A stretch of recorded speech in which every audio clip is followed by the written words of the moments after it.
For half a decade, Song went without food, rest, or even a single visit to the bathroom. 5 years earlier, his brother had disappeared mysteriously, leaving no clues behind once he completed the game. Despite the family's relentless efforts to locate him, their search ended in vain. Song was the sole person convinced that the game held a connection to his brother's vanishing. He continually confronted the game's ultimate enemy, the Immortal King, determined to win. On this attempt, he managed to advance into the boss's second stage for the first time. After 5 exhausting hours, he finally severed the Immortal King's head. At that point, exhaustion had overtaken him, leaving his body weak. Holding on to the controller became almost impossible for him. To his shock, he realized the boss was still alive.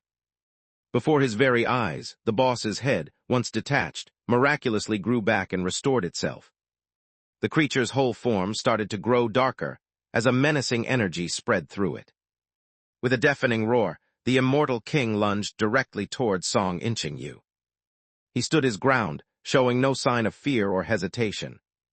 He finally sensed that familiar, long-missed spark, the very chance he had been hoping would appear. He knew that releasing his most powerful technique at this moment would guarantee his win. With every ounce of strength he possessed, he lifted his sword and swung it fiercely ahead. Brilliant streaks of light from swinging swords sliced swiftly through the atmosphere. The boss's body was torn apart by the force of his opponent's powerful move. Simultaneously, countless astonished viewers flooded the screen with a barrage of rapid-fire comments. His eyes widened in disbelief as he softly admitted to himself that he had succeeded. He had truly won. For nearly 6 years, he had been confined to a small, isolated room, cut off from work, companionship, and even the support of his family, who had lost hope in him. Despite everything, he had persevered through the loneliness, and at last he had shown everyone they were mistaken about him. He was determined to discover the real story behind the game and reveal any mysteries it concealed. Without warning, fire burst across the surface of the computer monitor. The flames expanded, curling and dancing with lively motion. The image gradually changed, reshaping itself until it resembled his brother's face. Song, feeling a rush of emotions, clutched the monitor tightly. Her voice trembled as she demanded to know where her brother had been all these years and why he chose this moment to reach out. Desperation filled her words as she pleaded for his location, insisting she would go to him herself. The man's unsettling grin stretched across the screen as he silently challenged the viewer's resolve to witness his presence. Song Yin-Ching's eyes widened in shock as realization dawned on him. Doubt flooded his mind. This person couldn't possibly be his brother. A surge of fear and suspicion made him question the stranger's true identity. In a flash, a swirling vortex appeared in the man's eye. An unspoken invitation beckoned others to participate in the Immortal King's trial, promising that by attaining the title of Immortal King, they would encounter him once more. The moment he uttered a word, Song was suddenly pulled toward the screen by an unseen force. He let out an angry scream, dismissing the idea of a trial. Demanding answers, he wanted to know the stranger's identity and the whereabouts of his brother, insisting that his brother be returned to him. Although the moment had already passed, he found himself yanked toward the monitor, his entire form vanishing as the screen engulfed him completely. When Song's eyes fluttered open once more, he suddenly understood that he had transformed into a white monkey. To be exact, it was a bat monkey, a minor creature that players often encountered in the game. He looked around carefully, realizing with certainty that he was standing in the world of a human king. There seemed to be an unusually large number of bat monkeys concealed among the rocky cliffs. The place where he stood appeared almost as if it were a trap waiting for someone. At that moment, an icy shiver crept along his back, and he became aware of a deadly intent nearby. A deep rumbling echoed from the mouth of the cave. Soon after, a powerfully built man wielding an enormous broadsword emerged into sight. The man's eyes lit up with hunger as he noticed a solitary white monkey, remarking to himself on how unusual and rare the creature was. Song Yin-Ching, driven by pure instinct, unleashed a wild, angry shout, sensing immediately just how much of a threat this man posed. The overweight man directed his finger towards Song Yin-Ching, bursting into laughter. He noticed the animal's low growl aimed at him and remarked on its bravery. Amused by its boldness, he wondered aloud whether anyone would object if he decided to play with it for a while. A lanky man emerged, gripping the limb of a bat monkey in his hand. His words came out in a frantic, unsteady tone as he demanded that Kay kill the creature. He expressed a disturbing eagerness to eat it, mentioning that he had never tasted a white one before. Without any hesitation, he sank his teeth into the raw, bloodied meat of the monkey's limb. Song shrank back in terror as he watched the deranged man tear into the uncooked flesh of a bat monkey. The gruesome sight made it clear that the stranger fully intended to make Song his next meal. The idea turned his stomach so violently that he retched, vomiting right then and there. At that moment, a different voice rang out from deeper inside the cave, sounding irritated and harsh as it called the others idiots. Realizing the situation was obviously a setup, the speaker grew impatient and urged the others to end the confrontation quickly. They knew they had to inform the captain of what happened and wanted to make sure they received recognition for their actions. As the voice approached, Song noticed a cage resting by the man's feet. 2 golden bat monkeys were enclosed within it. Suddenly, a realization struck him. He recognized this moment from the game. In that story, hunters had unknowingly entered the bat monkey's nest, seized the rare golden female, and later came back with more people to destroy the whole cave. Without anyone stepping in to help, they faced certain death. As soon as the golden female appeared, the bat monkeys reacted wildly, exactly as anticipated. Overcome by chaos, they surged ahead in a reckless stampede. Song cried out in desperation, pleading for them to stay, convinced they stood no chance against their opponents. The monkeys ignored the warnings. The outcome was devastatingly lopsided, with bodies falling swiftly. Crimson stains spread across the stone floor of the cave. Before long, the heavy-set man's eyes turned in his direction. Song moved desperately to avoid the incoming attacks. Just a single strike from that heavy broadsword was enough to defeat Pulp.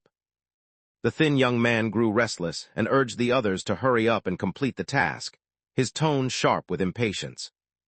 The large man flashed a sly smile, clearly enjoying himself. He took his time, knowing that once they returned to camp, the captain would put an end to his fun. He found amusement in watching the small boy, whom he thought was incredibly funny. Song Yinqing swore under his breath, feeling a surge of anger at the thought of being treated like a mere plaything. Determined not to give in, he resolved that he wouldn't let himself be defeated so easily. He extended his hand toward a wooden stick lying close to him, hoping he could anticipate what the heavy-set man would do next. He waited patiently, searching for the perfect moment to strike and bring his opponent to defeat. Without warning, the heavy-set man materialized just behind Song, moving with the eerie silence of a specter. Without thinking, Song whirled around and brought his stick crashing down onto the man's head. The heavy-set man stopped briefly, taking a moment to collect himself. A subtle smile, tinged with a hint of amusement, appeared on their lips. Song stood motionless, realizing that the blow he had just received had left him completely unharmed. Without warning, the man unleashed a powerful swing of his enormous sword, launching Song through the air. Song crashed against the stone wall, the impact echoing with a harsh, bone-jarring sound. A wide and jagged injury split open the skin on his chest. Things became even more dire when he realized he was unable to move at all. A wave of panic swept over him as he wondered if his spine had been injured. As his sight grew hazy, the overweight figure re-emerged, now resembling a ghostly shape streaked with motion. In the following moment, darkness swallowed everything. His life had come to an end. Song had no sense of how long he had been out before he abruptly sat up, startled. The very first thing that crossed his mind was confusion. He wondered in shock if his head was missing. He quickly lifted his hands to touch his head, relief washing over him when he discovered that nothing was missing. He exhaled heavily, relieved to realize it had only been a dream, though the lingering fear still unsettled him. However, he soon realized that there were other individuals seated close to him, appearing to be in a similar situation. His eyebrows drew together in confusion as he realized this wasn't a dream. He wondered, if not a dream, then where could he possibly be? Could this be the afterlife? Even though these individuals also brought in players, there was an unsettling atmosphere about this place.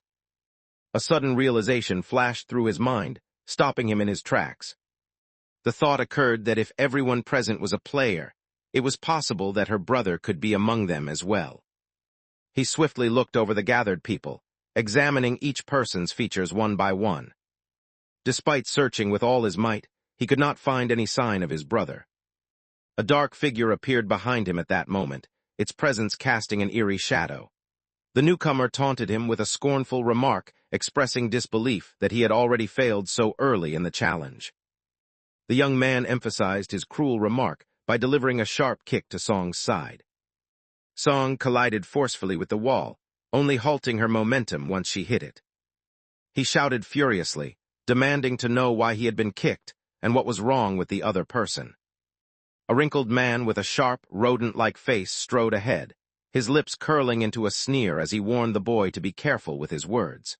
He introduced himself as the game's administrator, making it clear that the boy's fate was now entirely under his control, and demanding that the boy treat him with proper respect. A shiver ran down Song's back as he recognized the voice. He remembered hearing it once before, the very same voice that had mimicked his brother. He lost his composure, demanding to know if the other person had seen his brother, and insisting that they reveal his whereabouts. The rat man answered calmly, reminding him of his purpose. He questioned whether the other remembered the reason for his presence, then reiterated his earlier promise. If he became the Immortal King, he would have the chance to see his brother again. The rules stated that since the person had already died, they no longer possessed the right to move on to a higher realm. Song bowed his head, silently acknowledging the truth in the other's words. He realized that he had been too fragile. As soon as blood appeared, a wave of panic and terror had overwhelmed his thoughts. Unable to fulfill what he wished, he failed to become the Immortal King and couldn't rescue his brother. Frustration and regret flooded his mind as he thought, if only he had stayed, if only he could return to that moment. The man with a rodent-like face shot a quick look in his direction and let a sly smile spread across his lips. He considered himself generous, thinking the other was fortunate to encounter his mercy. In his mind, this particular game offered more than a single chance. Song Yinqing's gaze brightened once more as a spark of hope reappeared within her. The gestured to the space behind him, drawing attention to 3 flickering torches in the distance. He explained that each torch symbolized a life. Because one life had already been lost, one of the flames had already gone out. When the remaining 2 left, it would mean the end of everything. There would be no more opportunities to try again. Song glanced over his shoulder and confirmed that just 2 torches continued to burn. Realization struck him. This meant only 2 chances remained for him. The rat man curled his lip into a sneer, warning the challenger not to relax. He explained that the upcoming trial would be harsh, which was why the Immortal King granted 3 chances at life. However, he made it clear that if all 3 life flames were extinguished, the challenger's soul would belong to him. A relentless eternity of suffering would be all that lay ahead, a fate far from enjoyable and enough to strike fear into anyone's heart. Song Yinqing offered a serene smile, showing no hint of worry. She had not come for conflict or revenge, but to safely retrieve her brother. Any other challenges she intended to face only when necessary. The rat man let out a satisfied grunt, clearly pleased as he acknowledged that things were finally going his way. Without warning, a gentle chime echoed through the air, capturing the rat man's focus and causing him to turn toward the enormous, shining sphere behind him. On its surface, one of the small lights started blinking. The rat man lifted his hands and brought them together in a crisp clap. Instantly, a whirlpool of radiant light appeared, forming a glowing gateway. The respawn gate had been activated, signaling a return. Without hesitation, he prepared to send them back to the Bat Monkey Cavern. The mentor reminded the young person that this opportunity was a reward for defeating a powerful variant Immortal King, and warned them not to let him down. The moment the rat man finished speaking, a shaft of golden light shot down and hit Song. In an instant, he found himself once again inside the Bat Monkey Cavern. He gazed at the recognizable form of Simeon and whispered to himself that the experiment had succeeded. He was truly alive once more. He furrowed his brow, uncertain of how long he had been waiting. He suspected the hunters had already captured the golden female and were now making their way toward the exit. If their enemies returned with backup, there would be no hope left for this place. They realized they had to intervene immediately to prevent the others from going any further. With a forceful stomp, he propelled himself ahead, dashing out of the cave in a swift blur of white. It was time for another confrontation with those troublesome hunters. This time, he planned to fully harness the bat monkey's abilities to ensure their enemies would remain imprisoned here for eternity. At the same time, farther within the cave, the overweight man and his team found themselves encircled by enemies. Suspicions arose, and the character concluded that this situation must have been caused by the other person. The fat man seized the golden female monkey by her hair and snarled a warning, demanding that she order her followers to remove themselves from the path, or else they would face harsher treatment in the future. The overweight man glanced at his thin associate, a sly grin spreading across his face.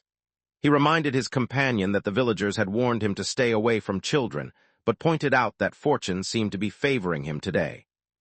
The thin man contorted his features into a wicked smile, his thoughts fixating on baby monkeys and how much he enjoyed them.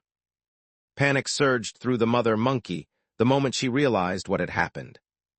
She screamed at the attackers, calling them monsters and demanding they leave him alone, her voice filled with desperation as she pleaded for them to stop and not cause him harm, hurling insults and accusations of cruelty and abnormality at them.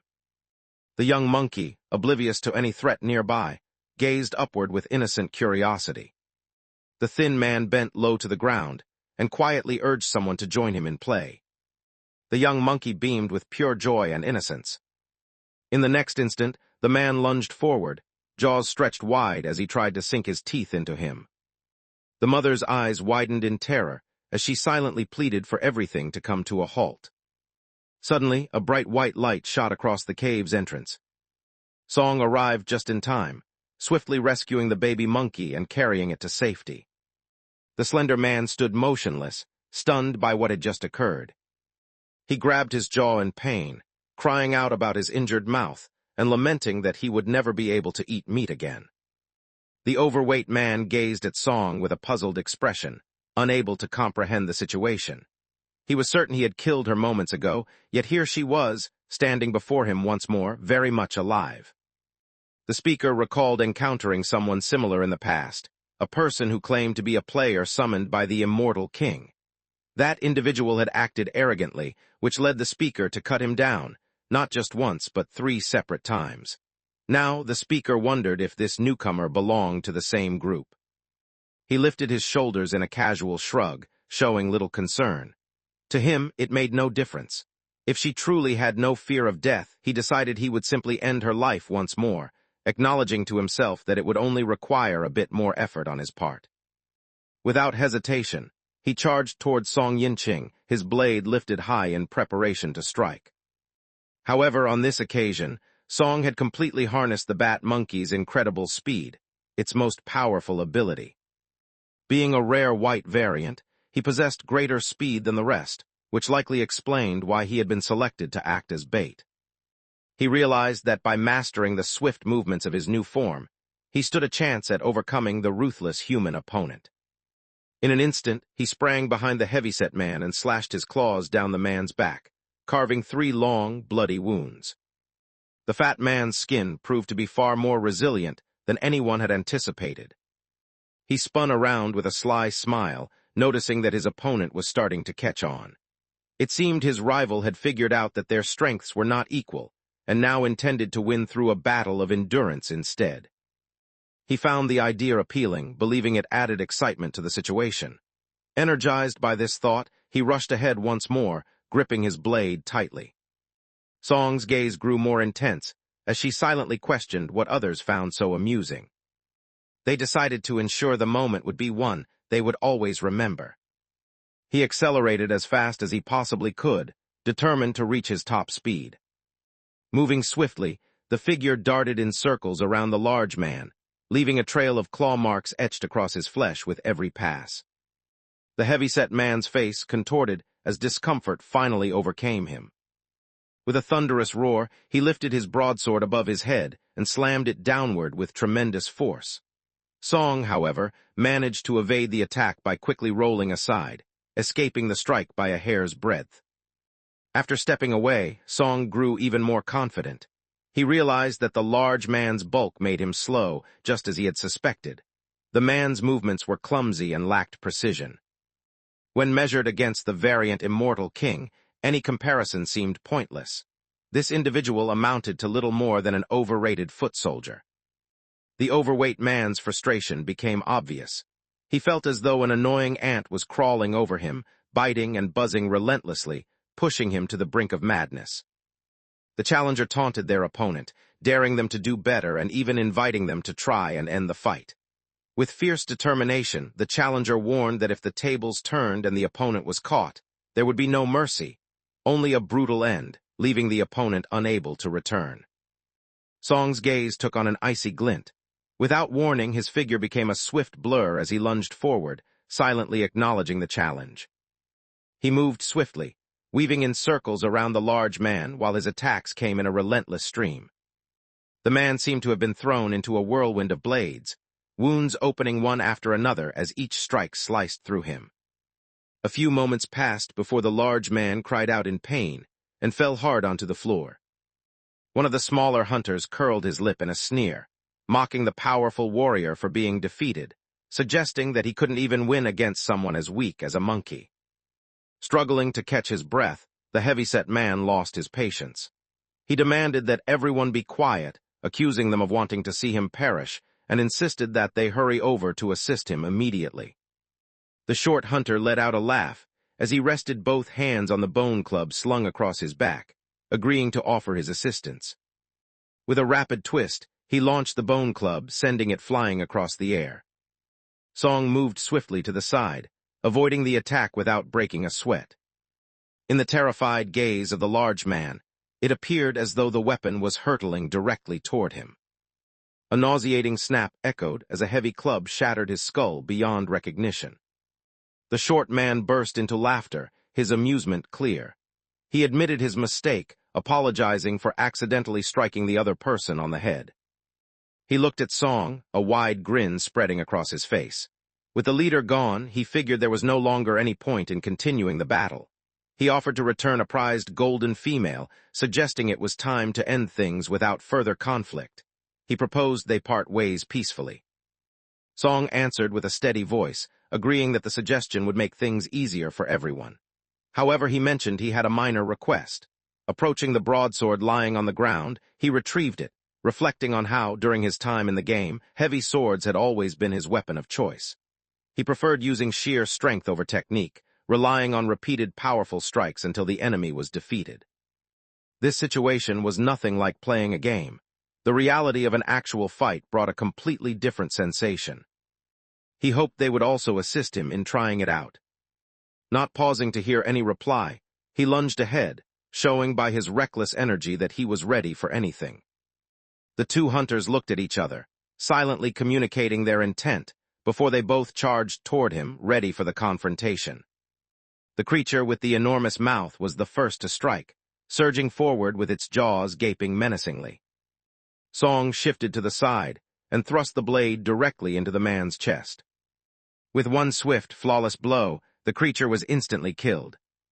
The short hunter hurled his club toward Song, putting every ounce of his strength into the attack. When the haze finally lifted, Song had vanished without a trace. A faint voice sounded from behind, taunting him with the words, "Looking for me? Well, here I am, time to say goodbye." The man's face turned pale with fear as he began to stammer, desperately urging Lee not to act impulsively. In a shaky voice, he pleaded for a chance to make a deal. Song dismissed him with an icy glare, making it clear she wanted nothing to do with him, and telling him he could remain trapped in that place for all eternity. With a quick, decisive motion, he drew his blade across the man's throat, showing no sign of doubt. In mere moments, all three hunters lay lifeless. At that instant, the administrator, whose sharp features resembled a rat, stepped into view and began applauding in a drawn-out, deliberate manner. The administrator, clearly impressed, remarked on how the young man had already succeeded in completing the first trial. The Immortal King had made a wise selection, for the chosen one showed no hesitation, acting quickly and mercilessly just as the situation required. Many newcomers completely lost their composure during their initial experience in this place, with some so paralyzed by fear that they were unable to move, much less take a life. In stark contrast, this individual remained calm and collected, displaying a level of detachment that suggested this might not have been their first time ending someone's life. Song let out a soft laugh, thinking to herself that it was simply how things were supposed to be. Song Yinqing spoke with an icy tone, expressing that, in her opinion, the real cause behind their deaths was the person who had initiated the trial, a person just like the one she was addressing.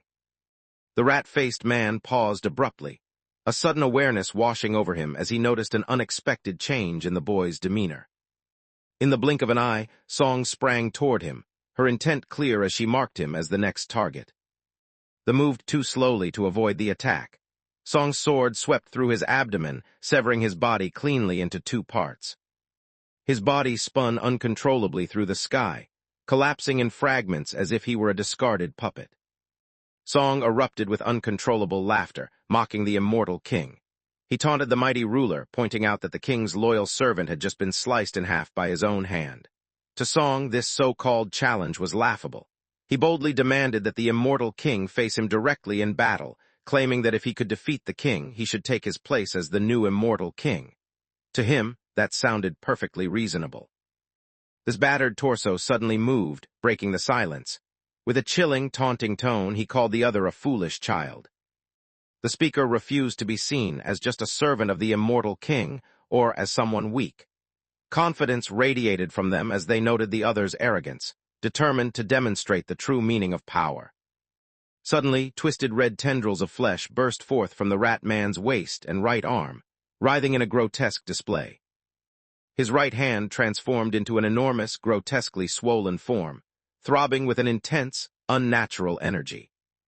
With a thunderous bellow, he lifted his enormous hand and slammed it down toward Song, who was slowly moving away. At that instant, Song Yinqing bore a striking resemblance to the legendary Monkey King. Trapped under the overwhelming force of a gigantic, hand-shaped mountain, the character struggled to break free. After a brief moment of silence, the rat man pulled back his energy and gave a mocking smile. He wondered aloud if his opponent was feeling humbled yet, mentioning that he had faced many arrogant challengers before. Although others had tried, this was the first time someone had managed to strike him. He admitted this was impressive, hinting that it should be taken as praise, but warned not to become overconfident because of it. Song clenched his jaw, cursing inwardly at his adversary. He promised himself that, sooner or later, he would repay this humiliation with even greater force. Without warning, darkness engulfed everything. When he opened his eyes once more, he found himself inhabiting a completely different, pristine body. Song glanced at the crowd of strangers gathered around him, taking in the unfamiliar faces. He shifted his gaze downward, taking in his own appearance. He now gave the impression of being a hunter.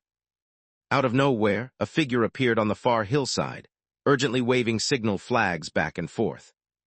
A man with prominent buck teeth, standing nearby, suddenly called out to the captain, alerting him that there was a situation.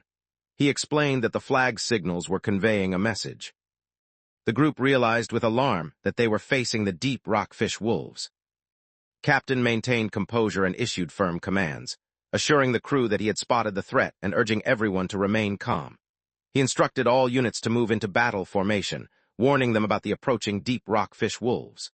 The crew was told to split into groups of 3 and attack as soon as they saw the enemy, always providing support for their teammates. Meanwhile, the ballista team was ordered to wait until the creatures came within 100 meters before unleashing their attack. Within moments, the group witnessed an unusual sight. Wolves bearing fish-like dorsal fins raced over the dry earth, their odd, scale-covered bodies already smeared with fresh blood. Leading the way, the captain burst ahead and called out to his team, rallying them by announcing there were just 3 fish wolves to face. Energized by his command, the whole hunting party surged forward in unison behind their leader. Within moments, the hunters engaged the deep rockfish wolves, their confrontation erupting into a fierce and chaotic battle. The captain stood firm, gripping a sword in each hand, as he faced the savage attack from the largest fish wolf. Unlike the protagonist, the other hunters struggled to keep up. Several of them were easily tossed aside, their bodies flung helplessly through the air. A single wolf separated from the pack and charged directly at the ballista operators stationed at the rear. The squad's newest and least experienced member, Song, was the sole obstacle blocking its path. His brother's words lingered in his thoughts, reminding him to avoid rushing headlong into battle against someone more powerful. They matched their movements to the opponent's flow, carefully observing for any signs of vulnerability. By studying and waiting for the right moment, they found the perfect spot to land a blow that would cause the most pain. Song sprang upward just in time, evading the fish wolf's vicious bite by a hair's breadth. Upon touching down, he clenched his spear with determination. Without hesitation, the character plunged the weapon directly into the creature's head. The hunters standing nearby stared in disbelief, amazed by what they had just witnessed. They could hardly believe their eyes. A newcomer had landed a perfect shot, striking the artery with incredible precision. The feat seemed almost unbelievable to them. Rather than plummeting, the fish wolf suddenly lost control and became wild with fury. The spear seemed almost laughably tiny, resembling a toothpick rather than a proper weapon for battling such a massive creature. Its strike left only a faint mark, causing little harm. Song struggled to wrench the spear loose, hoping to ready it for another attack. However, the point remained firmly embedded in the bone, refusing to budge. The rest of the group grew frantic as the wolf lost control, desperately hoping someone would come to his aid. At that moment, someone suddenly appeared in the midst of the action. He rotated elegantly as he soared, his body moving with smooth, controlled motion. He swung his sword forcefully, targeting the skull of the fish wolf. When he touched down, the creature's head was severed completely, crashing to the earth amid a burst of crimson. The hunters burst into loud applause, clearly amazed by what had just happened. They looked at their captain with awe, marveling at the wild skill he had just shown, and silently agreed that he was truly a force to be reckoned with. At the same moment, Song crashed onto the ground with a forceful impact, struggling to catch her breath. He gazed at the body lying before him, missing its head, and whispered in amazement. He had managed to sever its head with a single blow, something that felt almost impossible to believe. The captain approached, offered a reassuring pat on his shoulder, and remarked that his knack for causing trouble always seemed to come at just the right moment.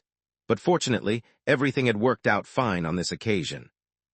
The speaker advised that in future encounters with similar dangers, the best course of action would be to dodge initially to stay safe. They assured that when facing one or two fish wolves, support would always be there. The message was clear: survival comes first and help would follow. The captain faced the team and declared that, starting immediately, would be joining Guard Squad 1 as an official member. The speaker made it clear that picking on him would no longer be tolerated.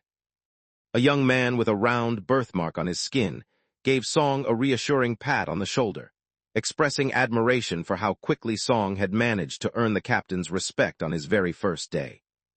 The team shifted their focus to the fish wolves lying motionless on the ground. The captain quickly issued instructions, directing some members to remain alert while assigning the rest to clear the area.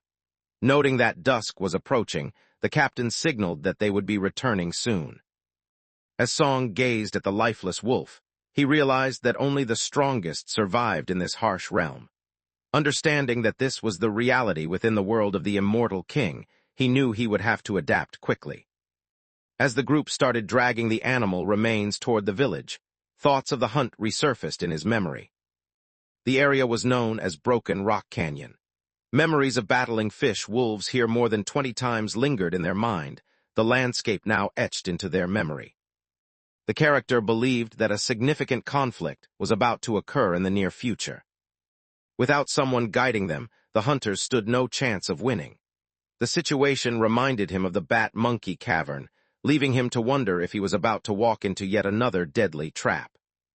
After some time had passed, the group made their way back to the village.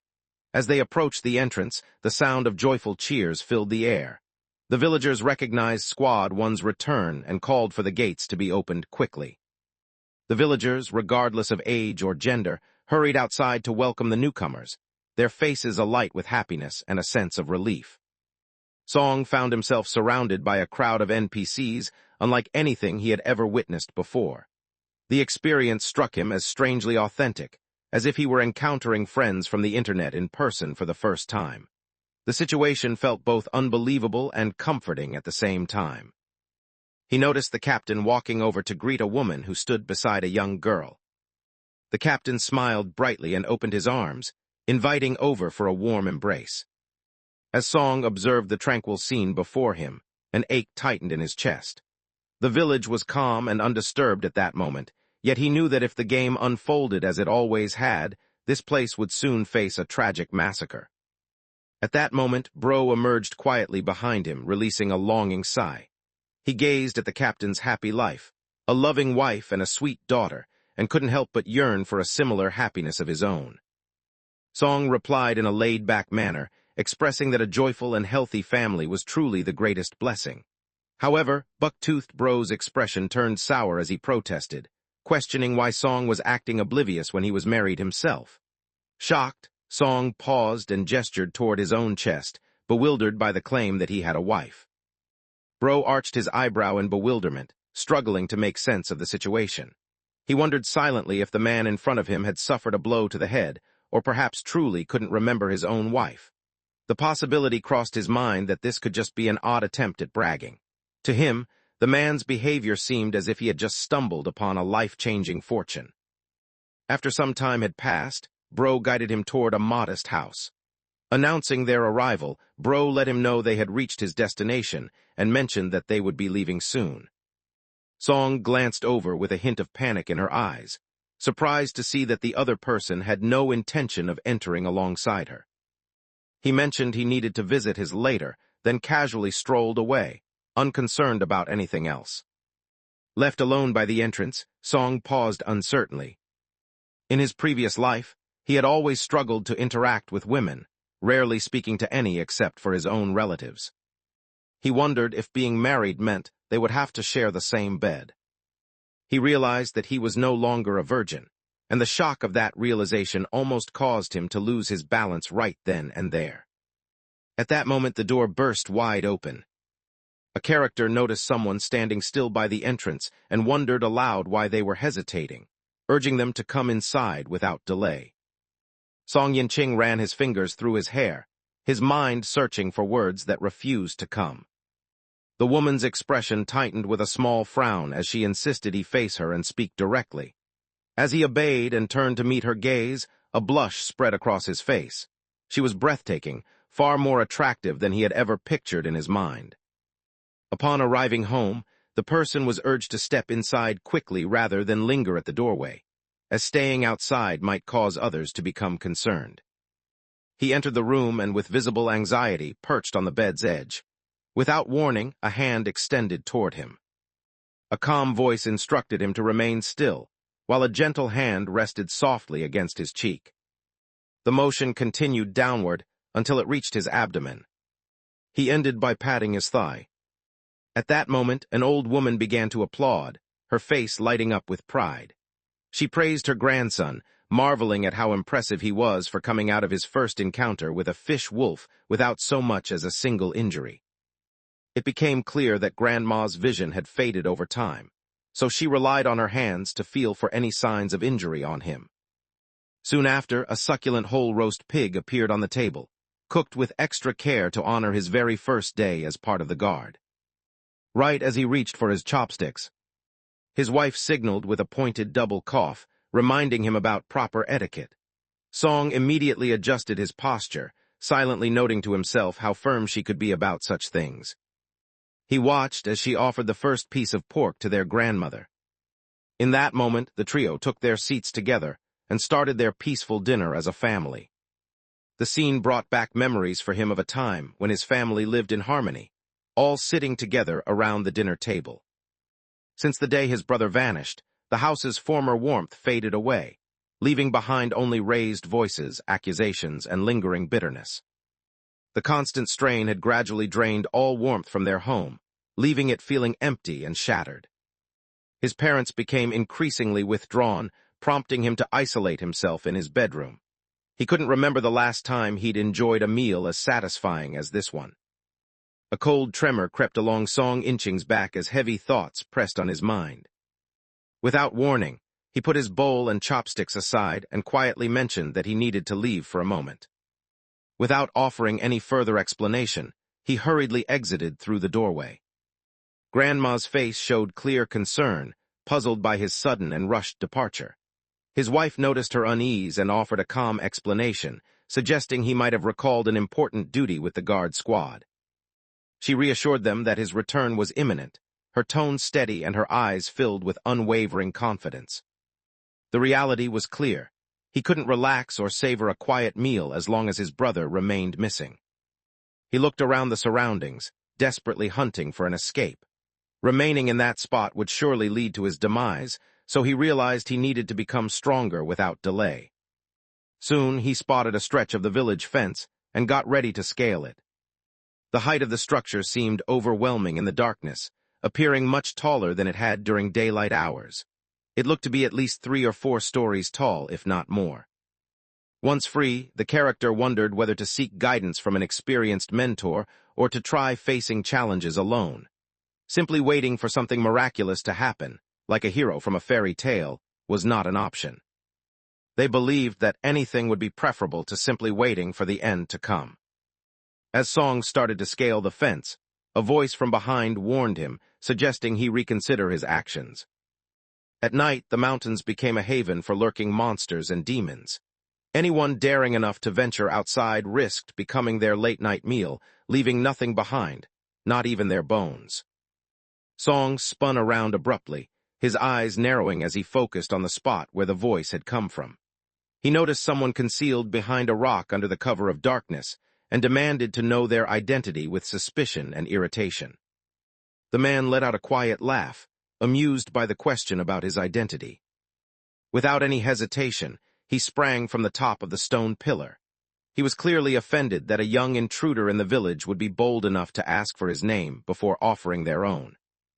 The figure announced that they had been expecting the newcomer and questioned if this was indeed the player. As he approached the ground, he came to an abrupt halt, his body hanging in midair while blue flames flickered around him.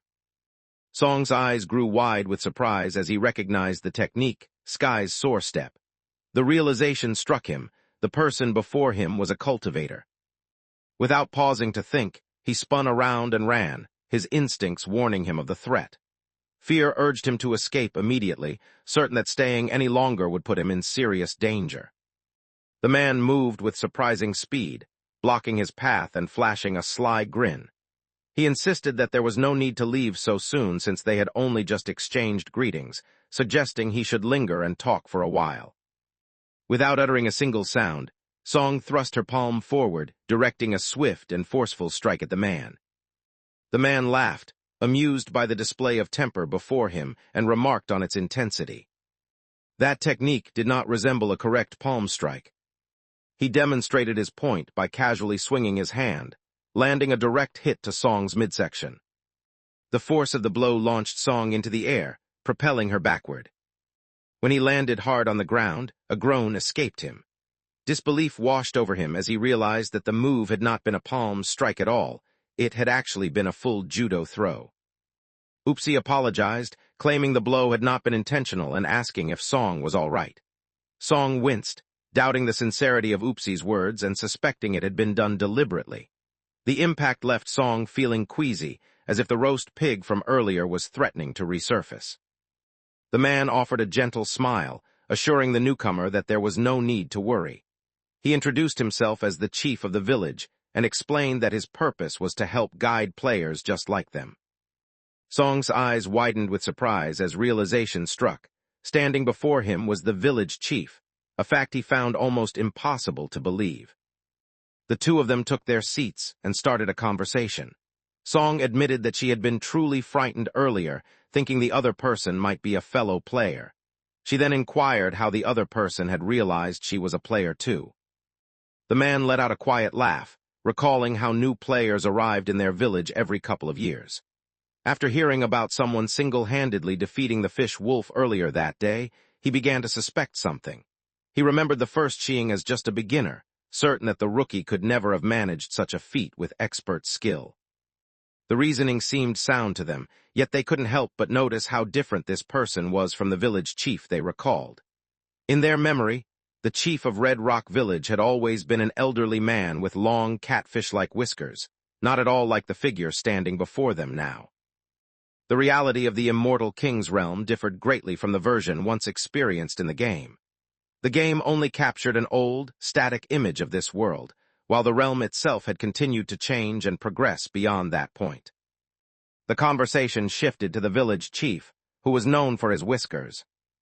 It suddenly occurred to them that this had been the third village chief, an event that had taken place more than 120 years in the past. Song stared in disbelief, unable to hide his shock as he realized the events had taken place over a century ago. In her mind, she calculated the time difference, realizing that a single year in her world translated to 20 years in this one. The realization struck her. An enormous amount of time had passed. Tracking down any sign of her brother now seemed like an almost hopeless task. The man let out a laugh, then pointed out that he had answered all the questions so far. He shifted the conversation, explaining it was now his opportunity to inquire. With a curious gaze, he wondered aloud how many dead zones the other person had already encountered. The character reflected on the countless perilous situations they had endured, considering how many dangerous, life-or-death moments they had managed to survive in the treacherous areas known as dead zones. After a brief pause, Song silently raised 2 fingers.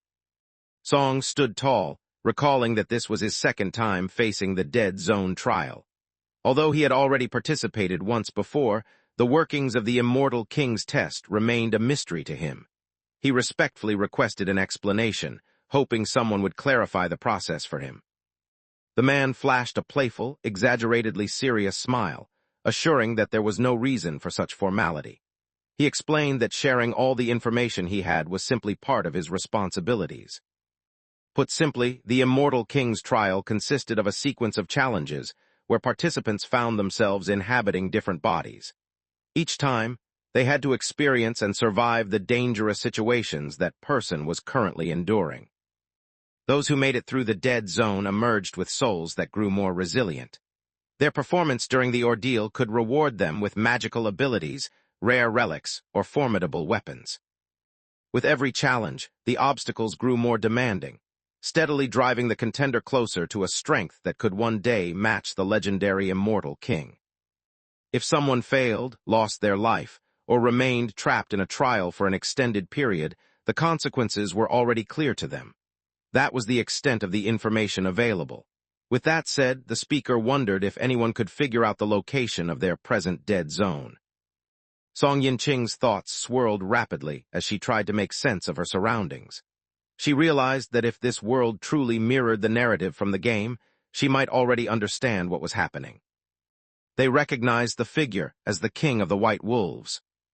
In the narrative of the game, Red Rock Village faced total destruction at the jaws of a rampaging pack of. However, when a player stepped in, the odds of the village's survival improved dramatically. A genuine dead zone could only be caused by the appearance of the White Wolf King. The village chief's face grew somber as he observed the pallor spreading across the other person's cheeks. He wondered silently if the dead zone ahead would truly be as dangerous as people feared.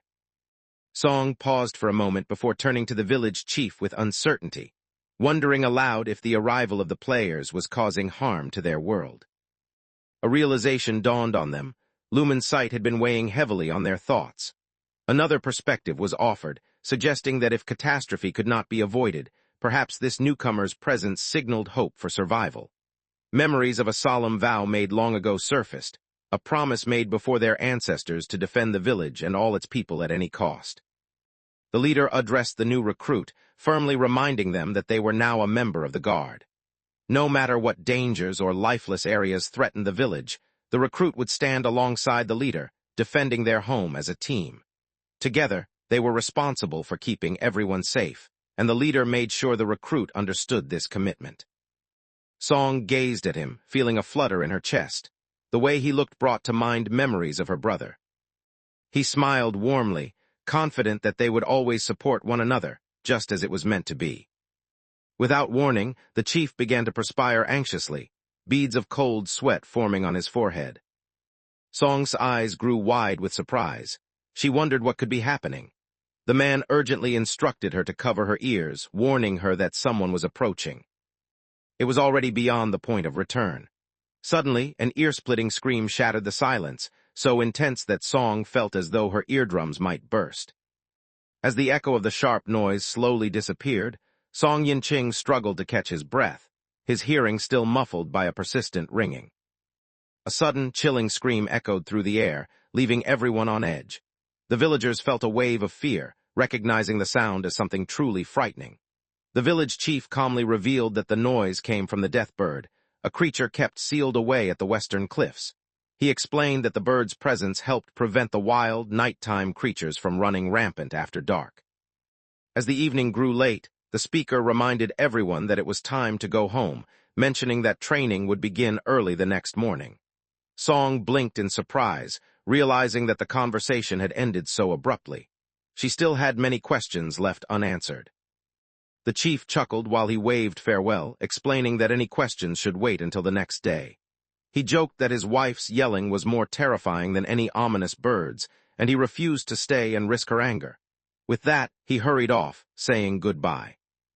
Left by herself in the stillness of the night, Song Yinqing reflected on what the chiefs had told her. She realized that in order to become stronger, she would truly need to make it through the dead zones, and the thought struck her as far more serious than any game she had played before. The speaker regarded the White Wolf King with defiance, refusing to accept defeat at the hands of a giant beast. Determined, the speaker resolved to prove their strength soon enough. To him, the village chief never returned to his own house. Quietly, the chief showed up at the entrance of Song's residence. From within, a woman's voice called out, signaling that her assessment of him was complete. The chief answered with deference, confirming that every indication suggested the person in question was an inexperienced newcomer. He remained completely unaware of the true circumstances, and his abilities had yet to surface. At this moment, he was harmless and offered no danger. The chief acknowledged the situation with understanding, expressing approval for the actions taken. Declaring it as his responsibility, he offered a respectful bow and then disappeared swiftly, leaving behind only a brief glimmer of blue light as he vanished into the shadows. The character noticed that the newcomer was inexperienced and decided there was no reason to eliminate him at this time. A week passed, and by then, Song had become familiar with daily routines in Red Rock Village, as well as comfortable inhabiting his body. Early one morning, a deafening crash startled him out of his sleep. Soon after, loud and angry shouts erupted from the neighboring house. Shan had once again slipped out unnoticed, returning home at a time when most people were fast asleep. His partner, exasperated by his behavior, threatened dire consequences, vowing that this time would be different. Despite the accusations, Shan insisted passionately on his innocence, trying to convince his partner he had done nothing wrong. The air around the innocent figure was heavy with the scent of perfume, betraying their deception like that of a cunning toad. The village chief shifted his gaze, his expression revealing that he understood his fate was inevitable. As expected, his wife landed a powerful punch that hurled him through the air in an instant. From his window, Song observed the scene, anxiety prickling his skin as sweat formed on his brow. He realized with a jolt that the chief had not been exaggerating. His wife truly appeared more frightening than the death bird itself. At that moment, his wife softly tapped on the door, rousing him from sleep. In contrast to the terrifying events happening next door, Song considered himself truly fortunate.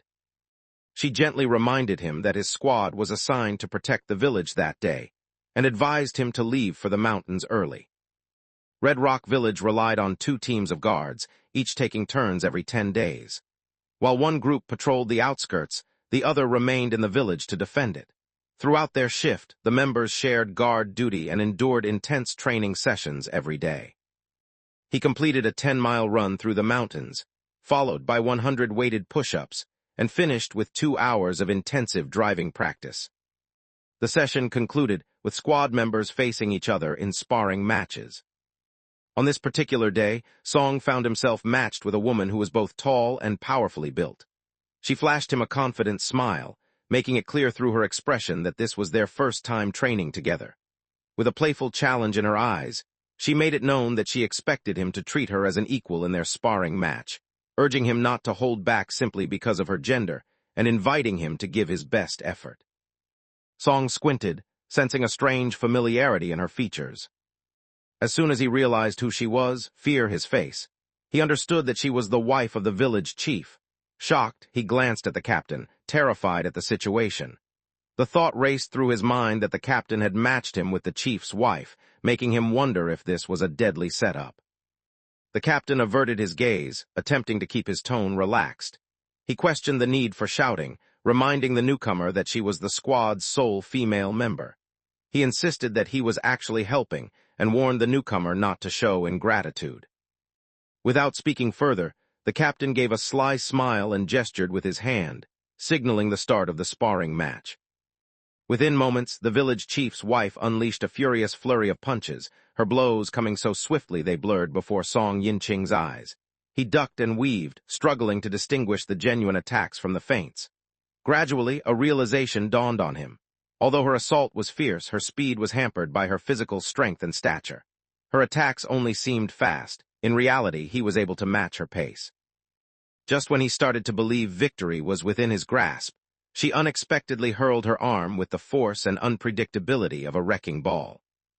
A powerful blow struck him full in the chest before he could react, sending his body hurtling through the air as if he were nothing more than a limp rag doll. The remainder of the team hurried over, their faces filled with worry, to make sure he was all right. Someone in the crowd quietly wondered if the punch had been so powerful that it might have killed him. The captain gave his head a puzzled scratch, unable to hide his confusion. He wondered why everyone claimed this kid was remarkable when he couldn't even avoid such an obvious attack. It appeared that he would be unable to return to action for several days. At the same time, Song was sprawled across the floor, his features battered and puffy as he let out pained groans, silently cursing the intense ache coursing through him. The village chief's wife observed Song as he gradually rose to his feet. She seemed impressed by his resilience, silently acknowledging his ability to withstand the fall without any injuries. The speaker let out a laugh, amused by the stubborn determination of the other person, who clearly wasn't ready to give up. With a steady voice, the speaker acknowledged their willingness to continue, but insisted on a question first. The speaker wanted to know exactly how many deep rock wolves the other person could take on alone. Although she was confused by the unexpected question, she responded honestly, admitting she had defeated barely a single foe. In truth, only the captain possessed enough courage to face them without support. Upon hearing the news, Song became lost in contemplation. If even she could handle just one opponent, facing the White Wolf King himself would be an impossible challenge. Realizing the grim situation, Song acknowledged that defeat seemed inevitable unless she could force her body beyond its current capabilities. After reaching a decision, he started to stretch and loosen his muscles in preparation. After defeating the chief's wife, the character planned to challenge the captain to a sparring match. Both the wife and the captain were taken aback by what he said, surprised that his ambitions reached so far. The rest of the squad stared in disbelief, their surprise matching each other's. Rabbit Teeth Guy's eyes widened as he processed what he'd just heard, silently questioning whether this newcomer truly intended to challenge the captain to a sparring match. The rookie seemed out of control, acting with wild confidence. Challenged, the others waited to see if he truly had the courage to back up his bold attitude. At the same time, a different hunting team made their way back to the village. The man with the beard instructed his followers to take the captured prey to the warehouse, and then he guided several others toward the training hill, where Song and her companions were practicing their combat skills. As soon as they reached the scene, they witnessed the village chief's wife stumbling backward, clearly having been pushed. He stood frozen, overwhelmed by the sight before him. He was caught off guard by how quickly she put up her guard. Fueled by anger, she sprang ahead and delivered a powerful kick toward Song Yicheng, her mind filled with thoughts of his shamelessness. Rather than losing her composure, Song remained steady and flung a fistful of sand directly into her opponent's face. She erupted with anger, outraged by the use of sand in the confrontation and questioning what sort of underhanded tactic had just been employed. Having reached the limit of their patience, the person decided it was time to deliver a well-deserved lesson. Before she managed to complete her tirade, a fresh wave of sand struck her directly in the face. As she ran after him, sand flying everywhere, a few squad members couldn't suppress their laughter. One of them turned to the captain, wondering aloud if this could still be called sparring. The captain simply lifted his shoulders, unconcerned, since nobody had ever explained the sparring guidelines to him. He relied solely on his instincts, believing that was how true fights unfolded. Out in the wild, the monsters never followed any rules. He was eager for victory, yet he recognized those maneuvers as nothing more than attempts to delay the outcome. They would not be able to withstand such overwhelming strength for much longer. Song relied on his own tactics, skillfully evading every strike from the village chief's wife. Throughout the entire exchange, he skillfully positioned himself to move behind her, eventually securing her in a firm grappling hold. With an abrupt motion, he sent her tumbling forcefully to the floor.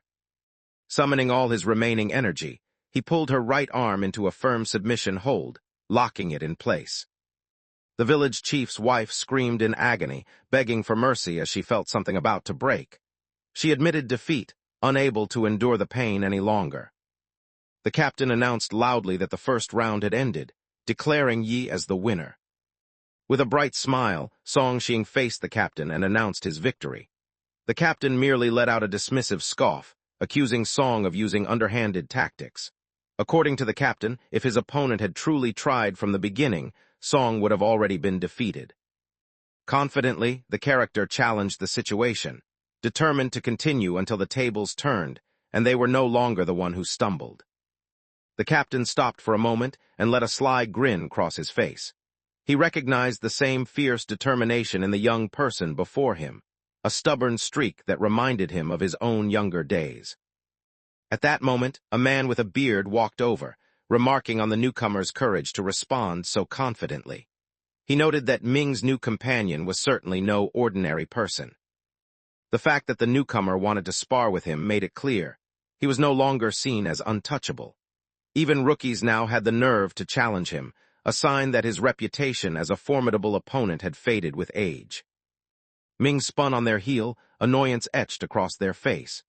They insisted on managing their own recruits and made it clear that others should stay out of their affairs. The bearded man burst into hearty laughter, his voice echoing through the room. He mocked his companion, pointing out how much they had changed, and wondered aloud what had happened to the fierce spirit they once had. Rumors had begun to spread that something had changed. They said someone was losing their edge. Word was out that a fish wolf had nearly escaped from their grasp not long ago, and it was only thanks to the quick thinking of the newest team member that disaster had been averted. During the hunt, they managed to bring down 8 fish wolves, an impressive number that clearly showcased their skill. While he boasted, an unexpected handful of sand struck him on the back of his head. Seething with anger, he whipped around to identify the culprit behind the bold act. Once again, sand flew into their face, hurled by the other person. The aggressor's actions left them frustrated, wondering what had caused such hostility. Despite being restrained by the bearded man's followers, Song flashed a mischievous smile and boldly mocked them, suggesting that if they truly believed themselves superior to his captain, they should prove it by challenging him to a fight instead. The bearded man lost his temper, questioning Ming's ability to train his recruits and criticizing them for their lack of manners. Let out a mocking laugh, amused by the newcomer's bold attitude. He considered asking someone nearby to teach the rookie a lesson on his behalf. Arched her eyebrow in suspicion, instantly recognizing the attempt to involve her in the soldiers' training, and firmly resolved not to be tricked by such a tactic. Before he had a chance to answer, someone hurled a handful of sand that struck the back of his head. In an instant, his features contorted with fury as he snatched the blade from his side, his eyes blazing with intensity. The older fighter glared at the younger one, blaming him for provoking the challenge. He warned that since the boy wanted a sparring match, he shouldn't complain if things got intense. His expression grew grim as he realized the other person wasn't joking. Alarmed, he understood that his opponent truly meant to follow through with a deadly intent. Let out a fierce roar and rushed toward, his blade lifted above his head in preparation to attack. In his mind, he challenged the younger man, eager to see if could withstand the strength of his experienced assault. As Yin rushed ahead, Song Yinxing quickly lifted a hand and called out, urging them to stop for a moment. Extended a finger toward him and erupted into laughter, mocking his apparent fear. She believed he resembled his captain, both lacking courage and full of cowardice. The members of the second squad joined the ridicule, laughing loudly as they pointed at the others, and claimed that the first squad was nothing but a bunch of cowards. His cheeks burned with embarrassment as frustration welled up inside. He wondered if this kid was truly about to back down and leave him alone to deal with the aftermath, making the situation even more humiliating. Song reached out with composure, seizing his wrist while a playful grin spread across his face. He silently reassured the vice-captain to take it easy, signaling there was no need for haste. At 4:47, he faced the assembled crowd and called out, asking if anyone could offer him a large broadsword to use. The audience appeared confused, uncertain about the reason for the broadsword. They wondered why he needed it, recalling that he typically fought with a spear. At that moment, a massive blade soared through the air and struck the ground right in front of him. The message came from Captain, who offered their own account with a playful warning, hoping their reputation wouldn't suffer too much as a result. Song lifted the blade, studying it quietly without saying a word. Arched an eyebrow, silently questioning if it failed to meet the other person's standards. Song let out a weary sigh as he studied the blade in his hands, realizing it was much smaller and shorter than he had expected.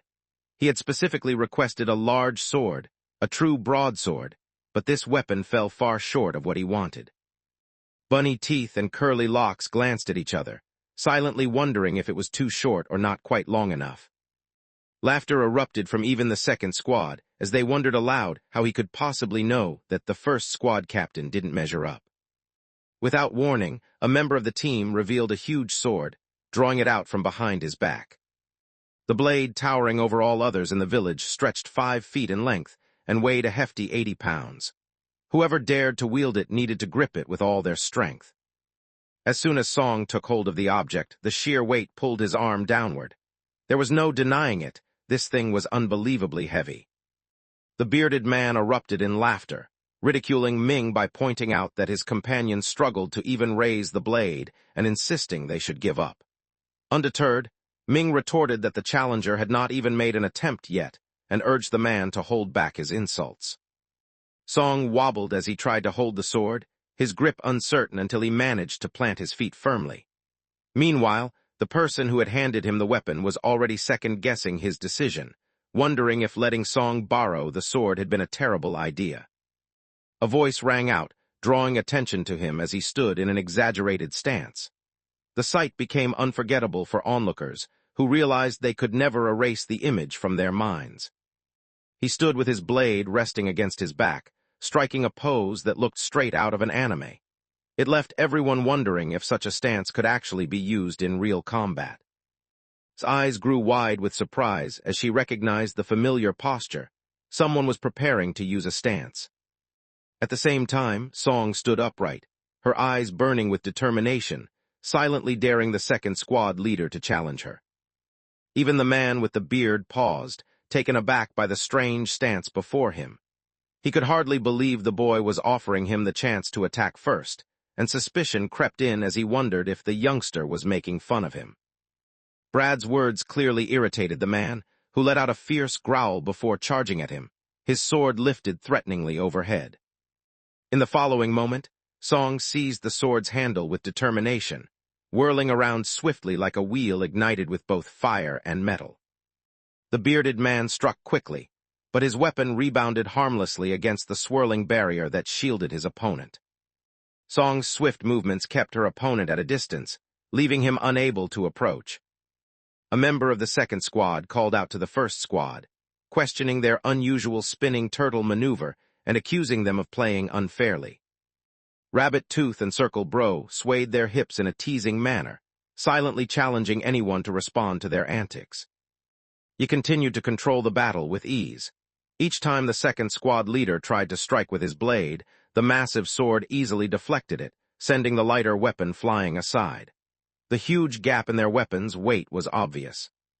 Circle Bro leaned forward with a mocking grin, pointing out how the captain seemed unable to defend himself. In response, the other guy scoffed, his voice edged with irritation, and accused the captain of relying too much on his massive weapon, calling it nothing more than an abuse of strength. He continued to spin in circles, making it likely that dizziness would soon overtake him. Once that happened, their captain would step in and assume control.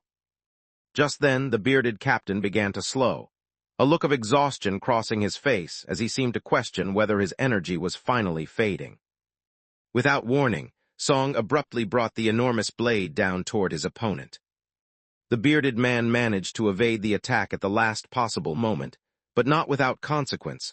A portion of his hair was sharply severed and fell away. A member of the second squad shouted in surprise, expressing disbelief that the boy who had barely managed to lift the sword earlier was now swinging it with incredible speed. Suspicion filled his voice as he wondered if the boy had been pretending all along, calling the move both sneaky and completely unjust. Most onlookers missed the subtlety, but's captain watched closely, his eyes narrowing. He recognized the move as a specialized kick blade technique. Instead of applying sheer force, the fighter had cleverly used his heel to accelerate the blade at the critical moment of the swing.